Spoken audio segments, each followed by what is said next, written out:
Marble नए सारण के पावन पवित्र तीर्थ में शौनक आदि जो है 28,000 ऋषि बैठे हुए। शौनक जी उनके साथ 28,000 ऋषि, तो उनमें जो सबसे जो ज्ञानी थे बुजुर्ग थे वो थे सूत जी। तो सभी ऋषियों ने जो है मिल करके जो है एक ऊंचा आसन बनाया। उस ऊंचे आसन में जो है सूत जी महाराज जी को बिठाया और उनसे प्रश्न किया, क्योंकि जहाँ पे जो जिस तरह का इंसान होता है उससे उसी प्रकार की जो है प्रश्न होते हैं। वो विद्वान थे, ज्ञानी थे, वेदों के ज्ञानी थे। तो सब ने मिल करके पूछा, हे सूत जी महाराज, हम आपसे जानना चाहते हैं कि वर्तेन तपस्या किंबा प्राप्यते वांछितम फलम। जहाँ पे जिस प्रकार की संगति होती है वहाँ पे उसी प्रकार की बातें होती हैं। यहाँ पे ऋषि थे, रिसर्च करने वाले थे, ज्ञानी थे, तो वहाँ पे उसी प्रकार की बात थी कि हमें बताइए कि वर्तेन तपस्या किंबा प्राप्यते वांछितम फलम। ये सूत जी महाराज आप बड़े ज्ञानी हो, प्रकांड विद्वान हो, तो हमें ये बताइए कि व्रत से और तप से क्या फल मिलता है। लोग व्रत करते हैं, तप करते हैं, तो उससे क्या फल मिलता है। तो सूत जी महाराज जी ने कहा, ये शौनकादि ऋषि स्वरूप, आपने एक बहुत अच्छा प्रश्न पूछा। और यही प्रश्न एक बार जो है नारद जी ने भगवान विष्णु जी से पूछा, और जो भगवान विष्णु जी ने नारद जी को बताया वो सारा मैं तुम्हें बताता हूँ कि क्या नारद जी ने भगवान विष्णु जी से क्या पूछा और भगवान विष्णु जी ने नारद जी को क्या क्या बताया। ये सारा वृत्तांत मैं तुम्हें बताता हूँ। ततो दृष्ट्वा जनान् सर्वा नाना क्लेशसमन्वितान् नानायोनि समुद्पन्ना क्लेशमानान् स्वकर्मणि। यहाँ जो मनुष्य है, कलयुग के मनुष्यों की जब उन्होंने स्थिति देखी, अपनी आंखें बंद करी और दिव्य दृष्टि से ध्यान युक्त होकर के देखा कि मनुष्य क्या कर रहे हैं। कि ततो दृष्ट्वा जनान् सर्वा नाना क्लेशसमन्वितान्। ये कलयुगी मनुष्य जो है अनेक प्रकार के योग प्रकार का दुख जो है इंसान को घेरे हुए। तो ये देखा उन्होंने ये मनुष्य जो है अनेक प्रकार के दुखों से घिरे हुए हैं और नाना योनि समुद्पन्ना क्लेशमानान् स्वकर्मणि। और जब जो है इनका पुनर्जन्म होता है मरने के बाद, तो क्या हो रहा है, अनेक प्रकार की योनि में जा रहे हैं। 84 लाख योनियों का भ्रमण करते करते इस मनुष्य योनि में आ रहे हैं। और मनुष्य योनि में आने के बाद भी सत्कर्म न करके जो है गलत कर्म करने से जो है उन्हें जो है फिर जो है अधोगति को प्राप्त हो। उन्हें कोई ऐसा उपाय होता तो जिसको करने से मनुष्य की बुद्धि जो है सत्कर्मों में लग जाए, उनके पाप जो है कट जाए। ऐसा मन में विचार करके वो भगवान के वैकुंठ लोक में चले गए। कृष्ण भगवान जहाँ पे रहते हैं वैकुंठ लोक में, उनके लोक में गए और वहाँ जाकर के देखते हैं पहले भगवान के दिव्य स्वरूप किस प्रकार से है कि तत्र नारायणम देवम शुक्लवर्णम चतुर्भुजम। भगवान जो नारायण है, भगवान जो विष्णु जी है, वो कैसे है, शुक्लवर्णम गोरे रंग के हैं, चतुर्भुजम 4 भुजाएं, शंख चक्र गदा और पद्म। एक में शंख है, एक में चक्र है, एक में गदा है, एक में पद्म है।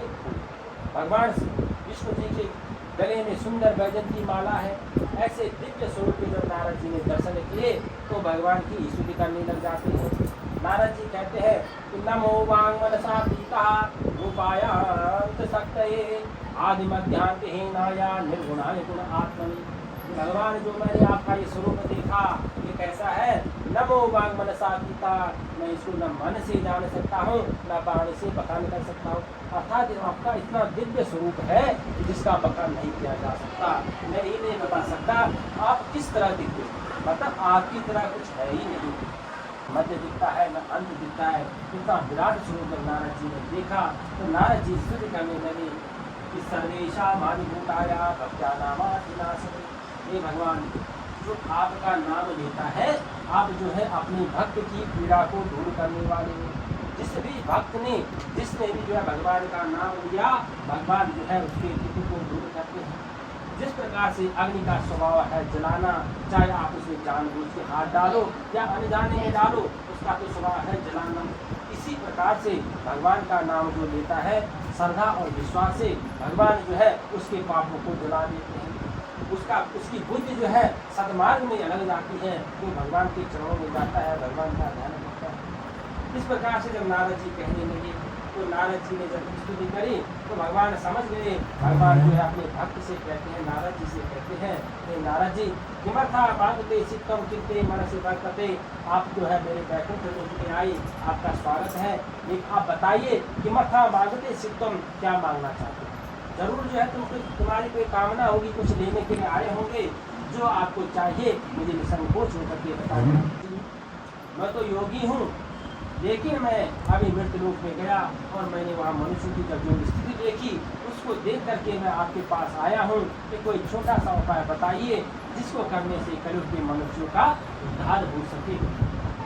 अगर ये कोई छोटा उपाय आपके पास है तो यही मैं तुमसे लेने आया। नारद जी ने के मुख से जब भगवान विष्णु जी ने सुना तो भगवान ने कहा कि तुम क्या करो कि भक्त मस्ती महत्वपूर्ण स्वर्गीय मट्टी से ये वत्स, ये पुत्र, मैं तुम्हारी श्रद्धा और तुम्हारे विश्वास से, तुम्हारे प्रेम से तुम्हें बताता हूँ कि एक व्रत है जो स्वर्ग लोक में भी दुर्लभ है। ऐसा सुंदर व्रत मैं तुम्हें बताता हूँ जो इसको विधि विधान से करेगा सम्यक विधि विधान का। इसमें विधि विधान भी बताया गया है भगवान सत्यनारायण के व्रत का कि सत्यनारायणम सेवम व्रतम सम्यक विधानता। व्रत को जो है विधि विधान से करना चाहिए। और कीर्ता सत्या सुखम भुक्ता प्रत्रम मोक्षम, और जो है उसके बाद जो है कोई संसार का पूरा सुख भोगने के बाद अंत तो जो है भगवान के वैकुंठ लोक को प्राप्त करता है। अब नारद जी ने कहा कि ठीक है महाराज, व्रत तो बताया आपने, लेकिन किम फलम किम विधानंचा कीर्तन के नहीं बतन व्रतम। ये महाराज मुझे बताइए इस व्रत को कब करना है, कैसे करना है, क्या विधान है, मुझे सारा बता दीजिए। तब नारद जी ने उनको भगवान विष्णु जी ने कहा, हे नारद, जो इस व्रत को करता है, जिसने मन में सोच लिया कि मैंने भगवान के सत्यनारायण का व्रत करना है, उसके यहाँ से पाप जो है दूर होने लग जाते हैं। दुख शोकादि शमनम धन धान्य परवर्तनम, वहाँ जो है दुख और शोक का नाश हो जाता है, धन धान्य की वृद्धि होती है, सौभाग्य की प्राप्ति होती है, संतान की इच्छा वालों को जो है संतान की भी प्राप्ति हो जाती है। तो इस व्रत को बल कब करना चाहिए? यस्मिन कस्मिन दिने, जिस दिन भी जो है आपके मन में श्रद्धा है, विश्वास है, भाव है, मैंने भगवान की पूजा करनी है, तो उस दिन भगवान सत्यनारायण की पूजा कर लो। अर्थात जो है भगवान के पूजा करने के लिए, सत्यनारायण भगवान की पूजा करने के लिए कोई दिन बार निकालने की आवश्यकता नहीं है। और कब करना चाहिए? यदि चैवे निशामुखी, और नियम से जो है भगवान सत्यनारायण की पूजा जो है संध्या काल में। हम तो जो अपने लेकिन उस नियम से जो इसमें लिखा हुआ है कि भगवान सत्यनारायण की पूजा जो है संध्या काल में करनी चाहिए। दिन ढलने लग जाता है, रात होने लगती है, उस समय जो है भगवान सत्यनारायण की पूजा करनी चाहिए। ब्राह्मणों बांधव सेवा सैको धर्म तक करा, और अपने बंधु बांधवों को बुला करके धर्म में तत्पर होकर के भगवान सत्यनारायण की पूजा करनी चाहिए। और पूजा के लिए जो है भगवान ने कहा कि मुझे कुछ नहीं चाहिए, जो तुम्हारे घर में है, हर किसी के घर में होता था, रंबा बलम घृतक्षीरम गौध मत्स्या से चूर्णकम, क्योंकि पहले जो है हर किसी के खेत में जो केले के पौधे होते, केले का फल ले आना था, वहाँ से पूर्ण कर घृतक्षीरम, घी, दूध, शक्कर इत्यादि जो है घर में होता था, बाहर से लाने की कोई आवश्यकता नहीं। रंबा गौध मत्स्या, गौध मत्स्या माने गाय का गेहूँ का चूर्ण, गौध मत्स्या और गाय का दूध, गाय का घी।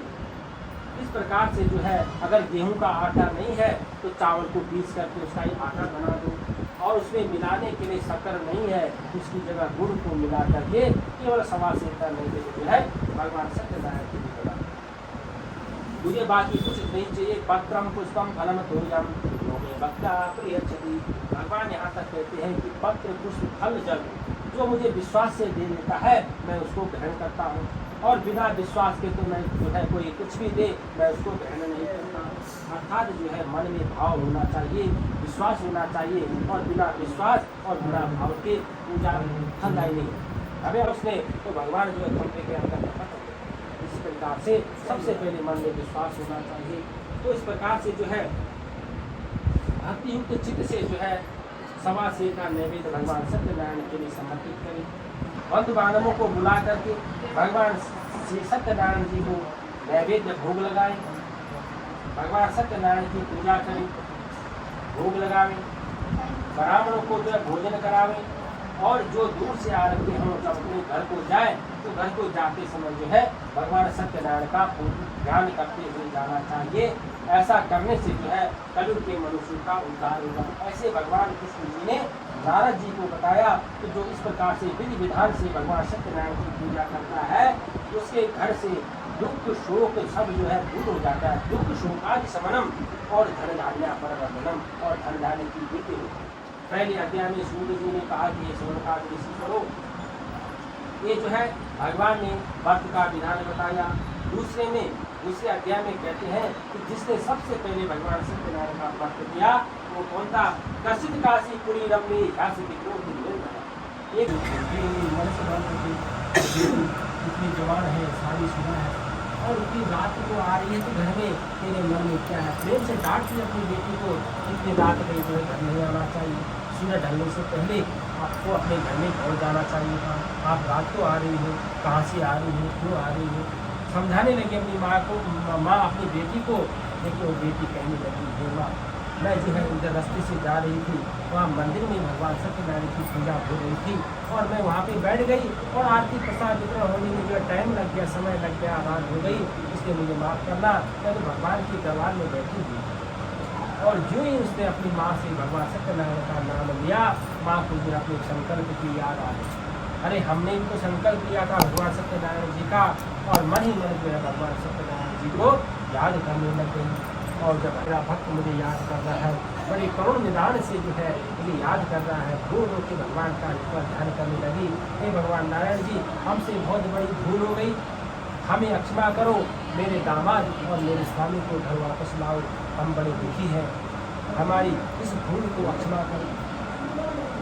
भगवान ने सुना और तुरंत रात को ही जो है चंद्रकेतु को स्वप्न में कहा, हे चंद्रकेतु, जो तुमने जो है जो कैदियों को कैद करके रखा है उन्हें छोड़ देना।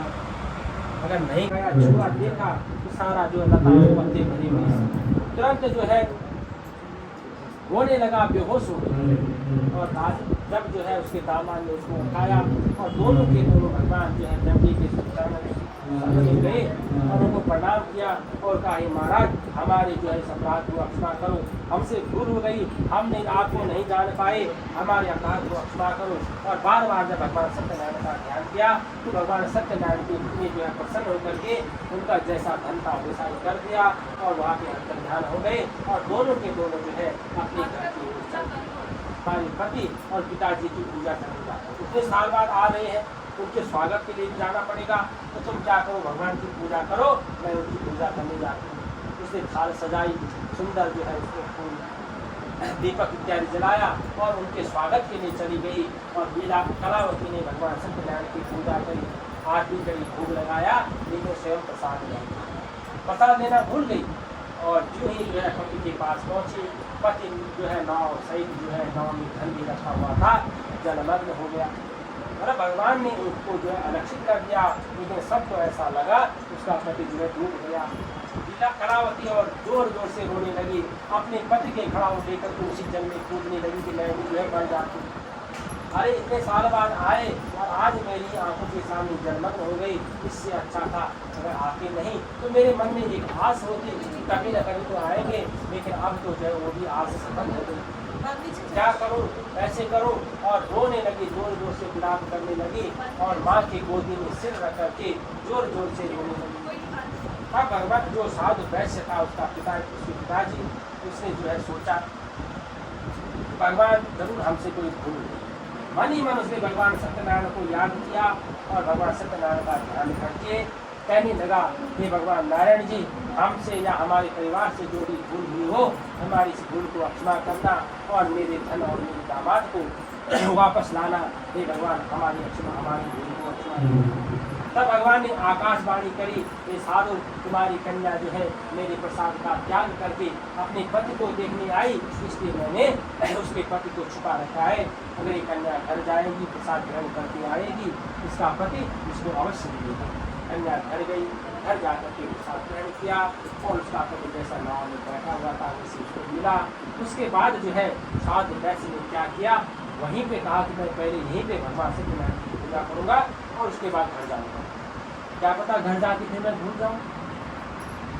तो उसने वहीं पे अपने बंधु बांधवों को बुलाया नदी के किनारे और भगवान सत्यनारायण की पूजा करी। और भगवान उसके बाद हर पूर्णमास और संक्रांति को भगवान सत्यनारायण की पूजा करना प्रारंभ किया और इस लोक में होकर के अंत में भगवान के वैकुंठ लोक को प्राप्त किया। बोले सत्यनारायण भगवान की सारण की तीर्थ में बता रहे। अब कह रहे हैं सूत जी ये सोनेवास स्वरूप जो वर्ष भगवान सत्यनारायण की पूजा करता है रोज भगवान सत्यनारायण की कृपा से उसकी सारी मनोरथ सफल होते हैं, तो उसके जो बंधन छूट जाते हैं। जो डरा हुआ जिसके मन में हमेशा डर बना रहता है उसके मन का डर दूर हो जाता है, इसमें कोई संदेह नहीं। भगवान जो है विष्णु भगवान जी ही ने सत्यनारायण भगवान का रूप धारण किया हुआ है अपने भक्त का उद्धार करने के लिए। सबसे पहले इसने जो गरीब ब्राह्मण था जिसने भगवान सत्यनारायण की पूजा करी उसका पुनर्जन्म हुआ इसके रूप में सुदामा के रूप में, और सुदामा के रूप में जन्म देने के बाद श्री कृष्ण का ध्यान करके मोक्ष को प्राप्त किया। उसके बाद जो लकड़ी बेचने वाला था बिंद द्वारा हुआ और भगवान रामचंद्र जी की सेवा करके मोक्ष को प्राप्त किया। बोलिए उसके बाद जो उल्कामुख नाम का राजा था जो पुत्र प्राप्ति के लिए भद्रशिला नदी के किनारे भगवान सत्यनारायण की पूजा कर रहा था, वो दशरथ के रूप में प्रकट हुए और इक्ष्वाकु के कुलगुरु श्री रंगनाथ की पूजा करके वैकुंठ को प्राप्त किया। तो धर्मात्मा सत्य बोलने वाला साधु वैश्य था वो मूर्धज नाम का राजा था। वो साधु वैश्य जो संकल्प लेकर के भूल गया था अगले जन्म में मूर्धज नाम का राजा हुआ। इतना बड़ा दानी राजा जिसको भगवान ने जब उसकी परीक्षा ली तो उसने परीक्षा में अपने बेटे को ही आरे से छीन करके दान दे दिया और भगवान ने तब उसको अपने दिव्य स्वरूप के दर्शन कराए। उसके पुत्र को जैसा था वैसे जीवित किया। तो भगवान के दिव्य स्वरूप के दर्शन करने के बाद वो साधु वैश्य जो था मूर्धज नाम का राजा होकर के वैकुंठ को प्राप्त किया। उसके बाद जो तुंगज नाम का राजा था जो जंगल में शिकार खेलने के लिए गया हुआ था वो स्वयं मनो हुआ और सबको दर्शन करके वैकुंठ को प्राप्त किया। बोले सत्यनारायण भगवान की जय। आवाहनम न जानामि तवाचनम ज्ञानं चेत् न जानामि चन्द्रतां मंत्रहीनं क्रियाहीनं भक्तिहीनं सुरेश्वरः परिपूर्णं तदस्तु मे। पापोऽहं पापकृमाहं पापात्मा पापसंभवाहं त्रायमां पुण्डरीकाक्षं सर्वपापहरो।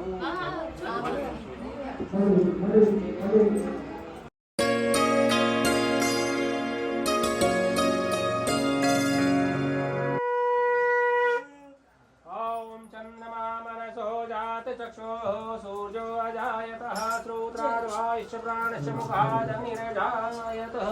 बारी बारी से करना आती है सबको बोला धीरे। ओम जय जगदीश हरे स्वामी जय जगदीश हरे। भक्त जनों के संकट दास जनों के संकट क्षण में दूर करे। ओम जय जगदीश हरे। ध्यावे फल पावे दुख बिन से मन का। स्वामी दुख बिन से मन का सुख संपत्ति घर आवे। धन संपत्ति घर आवे। मात पिता तुमने शरण पड़ू मैं किसकी। स्वामी शरण पड़ू मैं किससे।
एक गिलास भी पूरा वहाँ से ले लो है।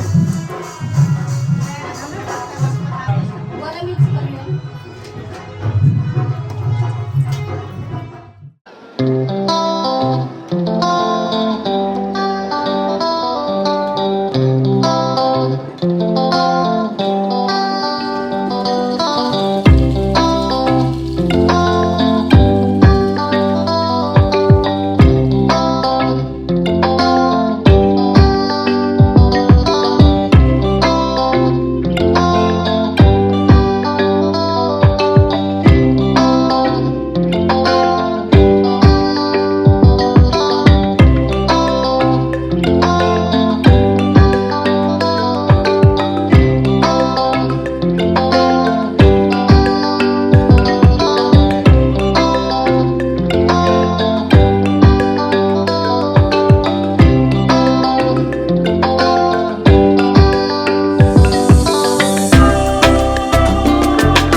आपको हमारा ये वीडियो पसंद आए तो आप अधिक से अधिक हमारे इस वीडियो को लाइक करें, शेयर करें और यदि आप हमारे चैनल पर नए हैं तो हमारे इस वीडियो को जरूर सब्सक्राइब करें।